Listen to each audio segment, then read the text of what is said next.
Hey friends, how are you? It's been a while, and it's just is what it is, right? Who cares? So here I'm just talking about today how we can stay in light and joy. One of the things that I have said to myself in the past is, or what I've realized in the past, that I can probably stay in maybe 2 or 3 days where I have really great days and I feel them flow and everything's happening. And then what happens is that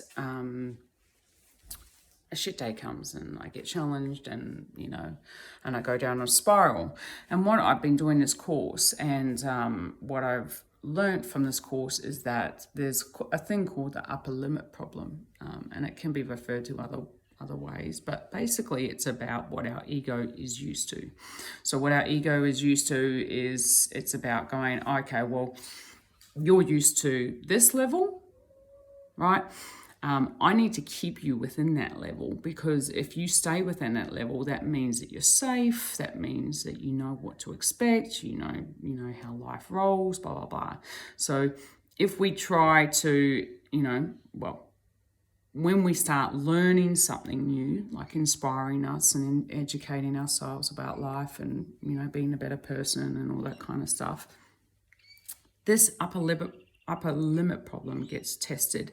And what you find is that it will challenge you, right? It will challenge you. So it will go, okay, wow, you've had a few good days, more than what is normal. I'm going to then challenge you more, because you need to come back down to a level that is safe and secure, what you're used to. And once you become aware that that is actually a process that the mind has obviously ultimately created for our own protection, because it doesn't want us to stay in sadness, but it definitely likes the fact that it can occupy a very lovely space when there's drama in your life. The ego can exacerbate and create more adversity, depression, anxiety. These are all states of mind, and therefore, once we realize that this is a thing, or that's what I've realized, that this is actually a thing, you then start going, okay, one of the statements from this course was, am I willing to feel good every day? I'll say that again. Am I willing to feel good every day? And when you decide that you're willing to feel good every day, then automatically, if you can feel that and you have done that, you can feel a slight empowerment start to take place. Like, yeah, fuck. I am willing to feel fucking good every day. I fucking want to feel good every day. I fucking deserve to feel good every day. Why wouldn't I feel good every day? This is what my fucking divine right is. I want to feel good every day. And so when you start knowing and ascertaining that you have the power, i.e., I am willing to feel good every day, you can start making choices. And with that understanding that there's an upper limit problem, when something arises, you can choose as to whether you want to engage with that, knowing full well that it is trying to keep you in a space of containment. As a glassed roof ceiling, as someone would refer to it as. It keeps you contained within an environment or a feeling that is well known to the mind and keeps you feeling, like everything's a little bit predictable. But once you start unveiling the roof and you start going, oh, I can actually make choices about whether I want to engage in these drama or feelings or situations occurring around me, then you can start really honing in on your energy and how it automatically starts changing your environment. Because when you start seeing the power and the ripple of how your energy is owned, i.e., by yourself, then you can start going, wow, things start feeling lighter. Things start feeling like you know, that you have a lot of power, that you have the ability to shift stuff, you have the ability to create stuff, you have the ability to create whatever you want. And it's not to say this isn't challenging, obviously, because it takes a lot of accountability from self. So what requires is that you have to take full accountability of your feelings and your emotions at any given point.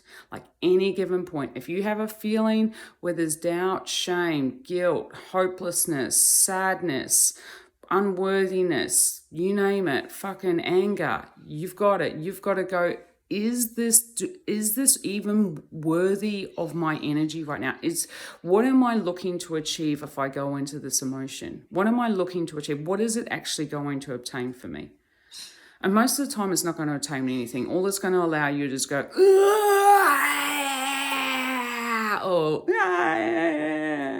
which I'm not saying isn't beneficial. I'm not saying that at all. I'm just saying that when we start understanding when these situations arise, and most of the time they're small triggers because they want to take, or your ego or whatever wants to take you out of alignment, you then start having a choice as to whether these are things that are valid to even consider putting your energy out of alignment. Like, do you even want to? Let's say a friend comes to you and goes, oh, I didn't invite you to lunch last night because, to be honest, I don't really like you as a friend. Now, first of all, that's going to be a bit painful and it's going to be a bit hurtful, right? But at the same time, you can go, and this is my second point,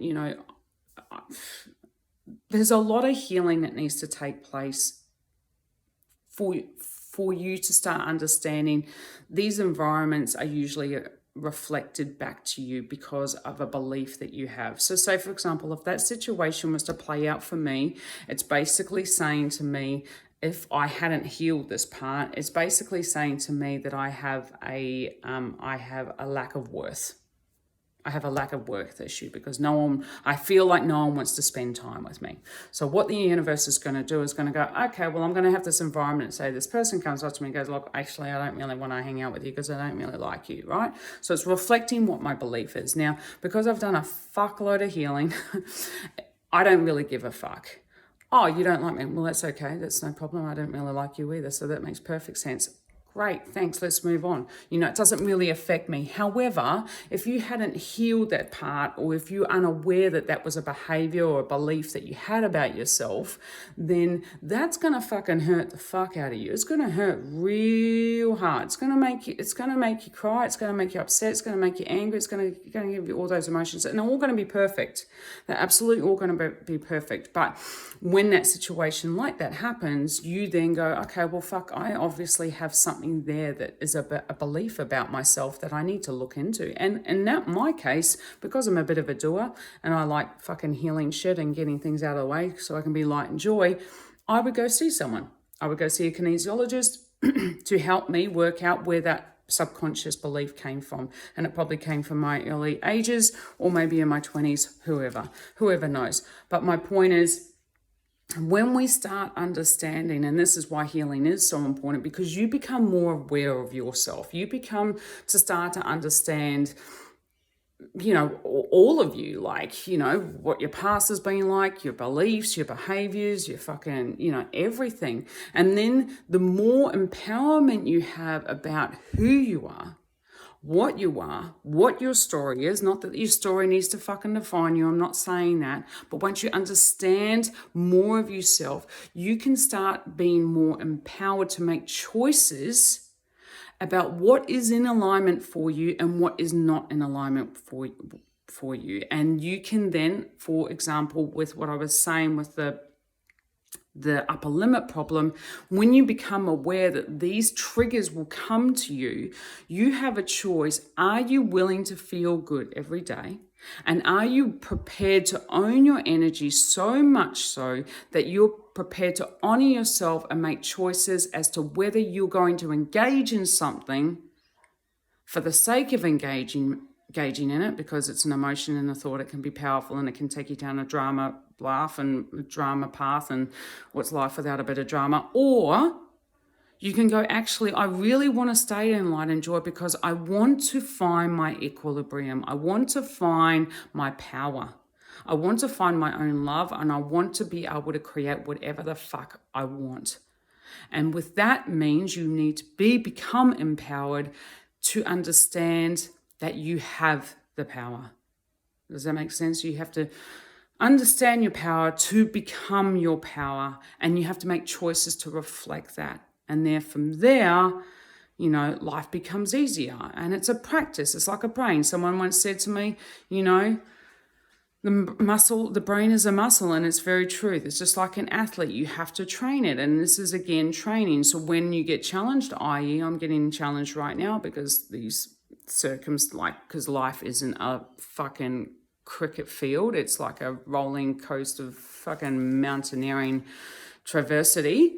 However, I can feel what I'm feeling, i.e. the challenges, but I choose not to engage in it. I choose to ignore it, and I choose to continue journaling, writing intentions, honoring my practice, and going deeper into myself to understand that this feeling that I'm feeling that's trying to take me out of my light and joy is something that requires deeper love for myself to heal.